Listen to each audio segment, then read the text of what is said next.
Welcome to this reading of the 4th chapter of Freedom for All by Neville Goddard. My name is Joanna, and I will be reading for you today. Chapter 4: The Secret of Feeling. The secret of feeling, or calling of the invisible into visible states, is beautifully told in the story of Isaac blessing his second son Jacob by the belief, based solely upon feeling, that he was blessing his first son Esau. Genesis 27:1-35. It is recorded that Isaac, who was old and blind, felt that he was about to leave this world and, wishing to bless his first son Esau before he died, sent Esau hunting for savory venison with the promise that upon his return from the hunt he would receive his father's blessing. Now Jacob, who desired the birthright, or right to be born through the blessing of his father, overheard his blind father's request for venison and his promise to Esau. So as Esau went hunting for the venison, Jacob killed and dressed a kid of his father's flock. Placing the skins upon his smooth body to give him the feel of his hairy and rough brother Esau, he brought the tastily prepared kid to his blind father Isaac. And Isaac, who depended solely upon his sense of feel, mistook his second son Jacob for his first son Esau, and pronounced his blessing on Jacob. Esau, on his return from the hunt, learned that his smooth-skinned brother Jacob had supplanted him, so he appealed to his father for justice. But Isaac answered and said, "Thy brother came with subtlety and hath taken away thy blessing." 27:35. I have made him thy lord, and all his brethren have I given to him for servants. 27:37. Simple human decency should tell man that this story cannot be taken literally. There must be a message for man hidden somewhere in this treacherous and despicable act of Jacob. The hidden message, the formula of success buried in this story, was intuitively revealed to the writer in this manner. Isaac, the blind father, is your consciousness, your awareness of being. Esau, the hairy son, is your present objectified world, the rough or sensibly felt, the present moment, the present environment, your present conception of yourself. In short, the world you know by reason of your objective senses. Jacob, the smooth-skinned lad, the second son, is your desire or subjective state. An idea not yet embodied, a subjective state which is perceived and sensed, but not objectively known or seen. A point in time and space, removed from the present. In short, Jacob is your defined objective, the smooth-skinned Jacob, a subjective state seeking embodiment or the right of birth. When properly felt or blessed by his father, when consciously felt and fixed as real, becomes objectified, and in so doing he supplants the rough, hairy Esau or former objective state. Two things cannot occupy a given place at one and the same time, and so as the invisible is made visible, the former visible state vanishes. Your consciousness is the cause of your world. The conscious state in which you abide determines the kind of world in which you live. Your present concept of yourself is now objectified as your environment, and this state is symbolized as Esau, the hairy of sensibly felt, the first son. That which you would like to be or possess is symbolized as your second son, Jacob, the smooth-skinned lad who is not yet seen, but is subjectively sensed and felt, and will, if properly touched, supplant his brother Esau or your present world. Always bear in mind the fact that Isaac, the father of these two sons or states, is blind. He does not see his smooth-skinned son Jacob. He only feels him. And through the sense of feeling, he actually believes Jacob, the subjective, to be Esau, the real, the objectified. You do not see your desire objectively. You simply sense it, feel it subjectively. You do not grope in space after a desirable state. Like Isaac, you sit still and send your first son hunting by removing your attention from your objective world. Then, in the absence of your first son, Esau, you invite the desirable state, your second son, Jacob, to come close so that you may feel it. Come close, my son, that I may feel you. 27:21. First, you are aware of it in your immediate environment. Then you draw it closer and closer and closer until you sense it and feel it in your immediate presence so that it is real and natural to you. If two of you shall agree on earth as touching any point that they shall ask, it shall be done for them of my Father which is in heaven. Matthew 18:19. The two agree through the sense of feel, and the agreement is established on earth, is objectified, is made real. The two agreeing are Isaac and Jacob, you and that which you desire, and the agreement is made solely on the sense of feeling. Esau symbolizes your present objectified world, whether it be pleasant or otherwise. Jacob symbolizes any and every desire of your heart. Isaac symbolizes your true self, with your eyes closed to the present world, in the act of sensing and feeling yourself to be or to possess that which you desire to be or to possess. The secret of Isaac, the sensing, feeling state, is simply the act of mentally separating the sensibly felt, your present physical state, from the insensibly felt, that which you would like to be. With the objective senses tightly shut, Isaac made, and you can make the insensibly felt, the subjective state, seem real or sensibly known, for faith is knowledge. Knowing the law of self-expression, the law by which the invisible is made visible, is not enough. It must be applied, and this is the method of application. First, send your first son Esau, your present objectified world or problem, hunting. This is accomplished by simply closing your eyes and taking your attention away from the objectified limitations. As your senses are removed from your objective world, it vanishes from your consciousness or goes hunting. Second, with your eyes still closed and your attention removed from the world round about you, consciously fix the natural time and place for the realization of your desire.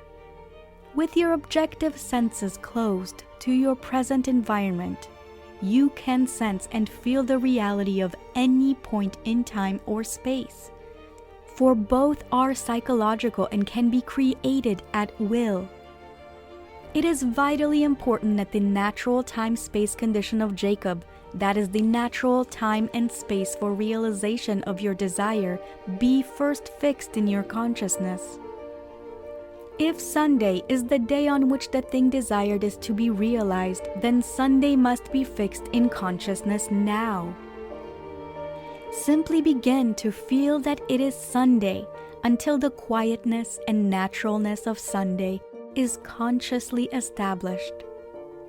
You have definite associations with the days, weeks, months, and seasons of the year. You have said time and again, today feels like Sunday, or Monday, or Saturday, or this feels like spring, or summer, or fall, or winter.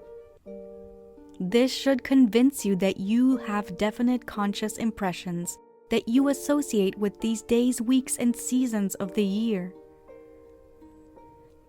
Then, because of these associations, you can select any desirable time, and by recalling the conscious impression associated with such time, you can make a subjective reality of that time now.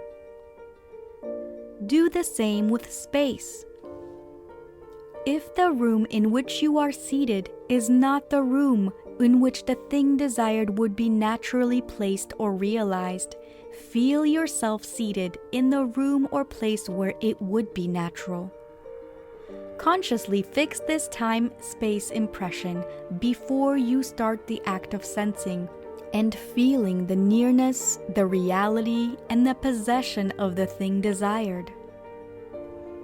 It matters not whether the place desired be 10,000 miles away or only next door. You must fix in consciousness the fact that right where you are seated is the desired place.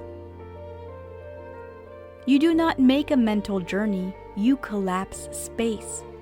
Sit quietly where you are and make there-ness here-ness.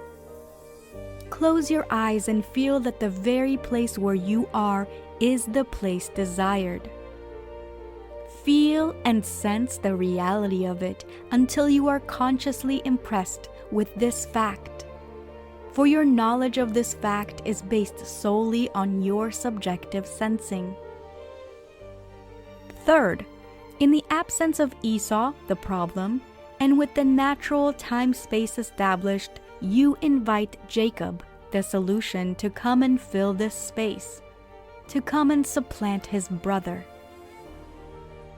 In your imagination, see the thing desired. If you cannot visualize it, sense the general outline of it. Contemplate it. Then mentally draw it close to you. Come close, my son, that I may feel you. Feel the nearness of it. Feel it to be your immediate presence. Feel the reality and solidity of it. Feel it and see it naturally placed in the room in which you are seated. Feel the thrill of actual accomplishment and the joy of possession. Now open your eyes. This brings you back to the objective world, the rough or sensibly felt world. Your hairy son Esau has returned from the hunt, and by his very presence tells you that you have been betrayed by your smooth-skinned son Jacob, the subjective, psychologically felt. But, like Isaac, whose confidence was based upon the knowledge of this changeless law, you too will say, I have made him thy Lord, and all his brethren have I given him for servants. That is, even though your problem appears fixed and real, you have felt the subjective psychological state to be real to the point of receiving the thrill of that reality. You have experienced the secret of creation, for you have felt the reality of the subjective. You have fixed a definite psychological state which, in spite of all opposition or precedent, will objectify itself, thereby fulfilling the name of Jacob, the supplanter. Here are a few practical examples of this drama. First, the blessing or making a thing real. Sit in your living room and name a piece of furniture, rug, or lamp that you would like to have in this particular room. Look at that area of the room where you would place it if you had it. Close your eyes and let all that now occupies that area of the room vanish. In your imagination, see this area as empty space. There is absolutely nothing there. Now begin to fill this space with the desired piece of furniture. Sense and feel that you have it in this very area. Imagine you are seeing that which you desired to see. Continue in this consciousness until you feel the thrill of possession. Second, the blessing or the making of a place real. You are now seated in your apartment in New York City, contemplating the joy that would be yours if you were on an ocean liner sailing across the great Atlantic. I go to prepare a place for you, and if I go and prepare a place for you, I will come again and receive you unto myself, that where I am, there ye may be also. John 14, 2-3. Your eyes are closed. You have consciously released the New York apartment, and in its place, you sense and feel that you are on an ocean liner. You are seated in a deck chair. There is nothing around you but the vast Atlantic. Fix the reality of this ship and ocean so that in this state you can mentally recall the day when you were seated in your New York apartment dreaming of this day at sea. Recall the mental picture of yourself seated there in New York dreaming of this day. In your imagination, see the memory picture of yourself back there in your New York apartment. If you succeed in looking back on your New York apartment without consciously returning there, then you have successfully prepared the reality of this voyage. Remain in this conscious state, feeling the reality of the ship and the ocean. Feel the joy of this accomplishment. Then open your eyes. You have gone and prepared the place. You have fixed a definite psychological state, and where you are in consciousness, there you shall be in body also. Third, the blessing or making real of a point in time. You consciously let go of this day, month, or year, as the case may be, and you imagine that it is now that day, month, or year which you desire to experience. You sense and feel the reality of the desired time by impressing upon yourself the fact that it is now accomplished.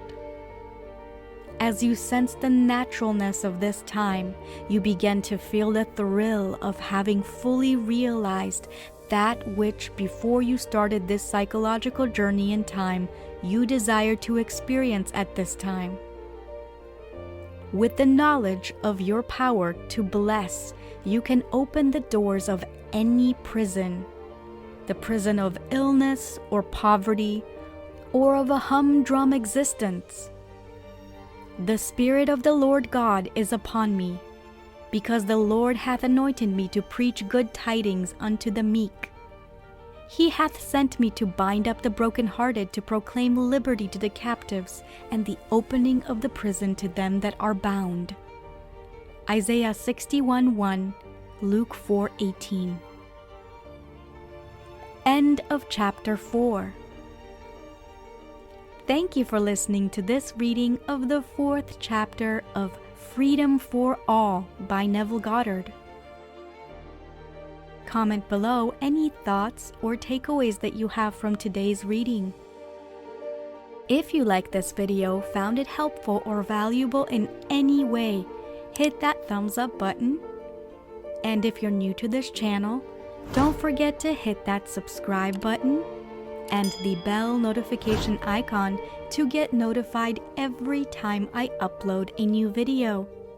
Because this year I am committed to helping you gain mastery over your mind and emotions. See you in the next video. Bye.